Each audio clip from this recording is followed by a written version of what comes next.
الرحمن الرحیم نحمده ونصلی علی رسوله الکریم اما بعد۔ جناب چیئرمین صاحب، میں آپ کا شکریہ ادا کرتا ہوں۔ آج ایک مرتبہ پھر ایوان میں بڑھتی ہوئی دہشت گردی کے متعلق بحث ہو رہی ہے۔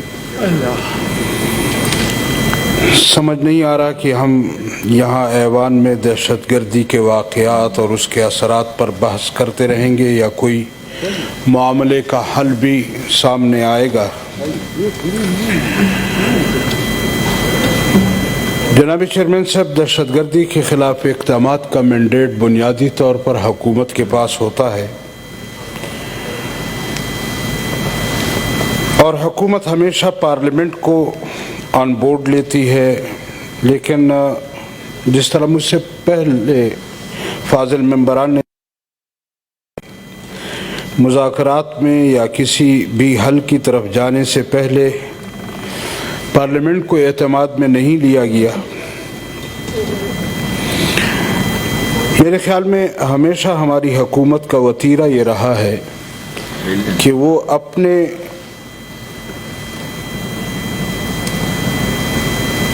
آئینی پارلیمنٹ سے مشورے کے بجائے اپنے عقل کو بنیاد بنا کر اقدامات کرتی رہتی ہے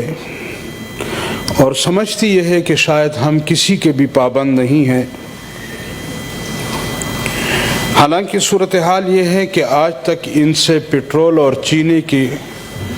قیمتیں کنٹرول نہیں ہو رہی، تو ملک میں یہ لوگ دہشت گردی کو کیا کنٹرول کریں گے؟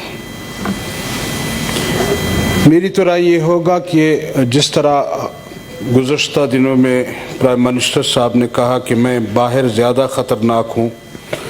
ان کو اگر باہر بھیج دیا جائے تو زیادہ بہتر ہوگا، کیونکہ حکومت پہ تو ہم نے انہیں دیکھ لیا کہ وہ کتنے خطرناک ہیں۔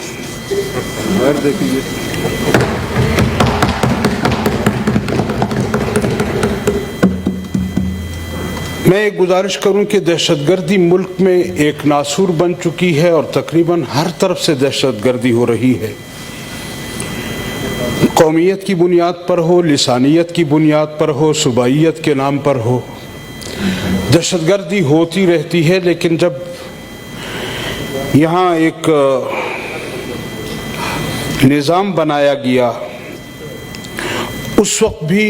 نیشنل سیکورٹی پلان کا رخ جو ہے وہ مدارس، علماء، مذہب کی طرف کر دیا گیا، اور یہاں پر ہم سنتے تھے بعض ہمارے اکابرین پارلیمنٹ سے کہ ملک میں دہشت گردی کی اصل وجہ جو ہے وہ مذہب ہے، مدارس ہیں، علماء کرام ہیں۔ لیکن میں آپ حضرات کی خدمت میں یہ گزارش کروں کہ یقیناً دہشت گردی سے ہر طبقہ متاثر ہوا ہے، اور جہاں ہمارے ملک کے دوسرے طبقات اس سے متاثر ہوئے ہیں، وہاں علماء کرام بھی اس سے متاثر ہوئے۔ میں ذکر کروں، یہاں ہمارے پارلیمنٹ کے سینٹ کے ممبر تھے، ہمارے انتہائی محترم ڈاکٹر خالد محمود سومرو صاحب، جو دہشت گردی کے نظر ہوئے، شہید کیا گیا، مسجد میں شہید کیا گیا۔ آج ان کے قاتل گرفتار بھی ہو چکے ہیں، اقرار جرم بھی کر چکے ہیں، لیکن مسلسل عدالت جو ہے وہ لیت العال سے کام لے رہی ہے، اور آئے روز ان کے پیشی پہ پیشیاں ہو رہی ہیں، کوئی نتیجہ ابھی تک ہمارے سامنے نہیں آیا۔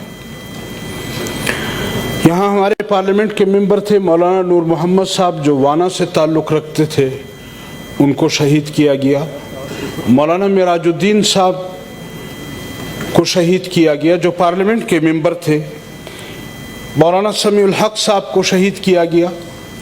شیخ حسن جان صاحب کو شہید کیا گیا۔ یہ وہ علماء کرام ہیں، علامہ احسان الہی ظہیر صاحب،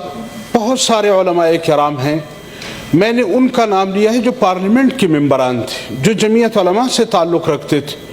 لیکن اس کے علاوہ جو ہزاروں علماء کرام کو شہید کیا گیا،